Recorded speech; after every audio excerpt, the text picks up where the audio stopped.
لیکن مجھے یوں لگا کہیں کہیں مجھے شائبہ سا یہ ہوا ان کی گفتگو سے کہ جیسے سائفر کوئی کیس تھا ہی نہیں، کوئی ویسا واقعہ ہوا ہی نہیں، کوئی کاغذ تھا ہی نہیں جو عمران خان نے لہرایا ہی نہیں تھا، کوئی ایسا الزام امریکہ پر لگایا ہی نہیں تھا، کوئی ایسا بیانیہ بلڈ اپ کیا ہی نہیں گیا تھا لوگوں کے ذہنوں کو معوف کرنے کے لیے، کوئی اس طرح کی دلیلیں دی نہیں گئی تھی، کوئی ایک بنیادی جھوٹ بولا ہی نہیں گیا تھا، پھر اس کے بعد کوئی آڈیو لیک ہوئی نہیں تھی، وہ پھر کسی نے یہ کہا ہی نہیں تھا کہ ابھی ہم نے صرف اس پہ کھیلنا ہے، پھر اس کے بعد اب سہیل محمود اور فیصل ترمذی، اسد مجید، انہوں نے کوئی باتیں نہیں کی تھی، اور وہ جو ہے کیا ہم کوئی غلام ہے، ایک پبلک پرسپشن جو کریٹ کی نا،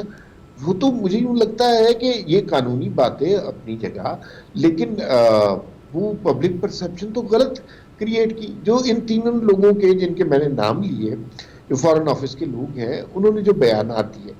ان بیانات کو اگر آپ پڑھیں تو ان تینوں نے ایک بات کی ہے، انہوں نے کہا جی کہ سائفر کوئی سازش نہیں تھی، اور یقیناً آپ نے مطالعہ کیا ہوگا، اور دوسری بات یہ اس میں ساتھ ساتھ انہوں نے یہ کہا کہ اس سے پاکستان اور امریکہ کے تعلقات کو نقصان پہنچا ہے۔ اب آپ ذرا ایک لمحے کے لیے سوچئے، ایک چیز ہے ہی نہیں، ایک چیز کا وجود ہی نہیں ہے، دو تین لوگوں نے ایک بیانیہ تخلیق کرنے کے لیے، اپنی پالیٹکس کو بچانے کے لیے، اپنی کرسی کو بچانے کے لیے ایک بیانیہ تخلیق کیا، ایک سازش گھڑی، ایک جھوٹ بولا، اور اس جھوٹ کو اس حد تک بولتے گئے کہ پھر اس کے بعد وہ کس حد تک، مطلب اس سے پاکستان کے امریکہ کے ساتھ خارجہ تعلقات بھی خراب ہو گئے۔ پھر آپ نے وہ بھی شاید فیصل ترمذی نے کہا تھا کہ جس وقت یہ سائفر کا بیانیہ چلا، عمران خان نے لہرایا، تو امریکی کونسلیٹ نے یا سفارت خانے نے سب سے پہلے کہا بھائی ہمیں تو بتائیں یہ سائفر کیا آیا ہے، ہمیں تو پتا ہونا چاہیے کہ ہم نے کیا کہا ہے۔ وہ اینجلا ایگلر شاید ان کا نام تھا، خاتون کا، تو انہوں نے کہا ہمیں تو بتائیں، انہیں بھی نہیں پتا تھا۔ تو یہ اس قدر بھیانک چیز ہے۔ وہ قانونی نقطہ جو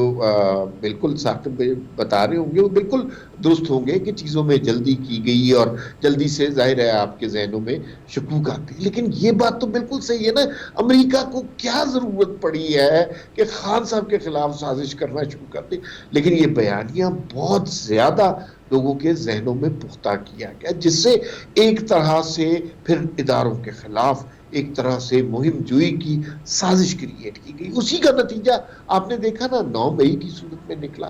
ورنہ ایسا نہیں ہوتا تھا۔ آپ اینٹی اسٹیبلشمنٹ ہیں، ہونا چاہیے،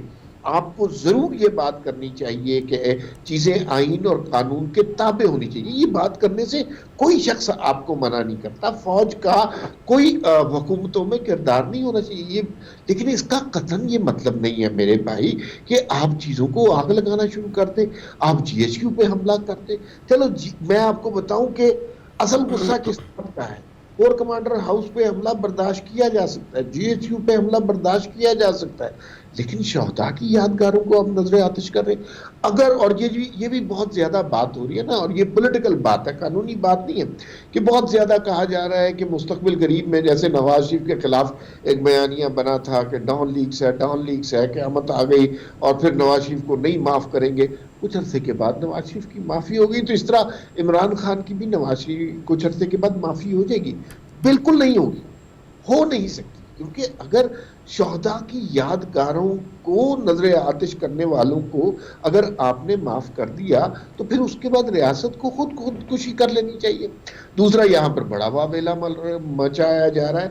میں یہ سمجھتا ہوں کہ کچھ معاملات میں ریاست نے اجرت نہیں تعطل اختیار کیا ہے، اور انہیں معاملات کو جلدی حل کر لینا چاہیے۔ جیسے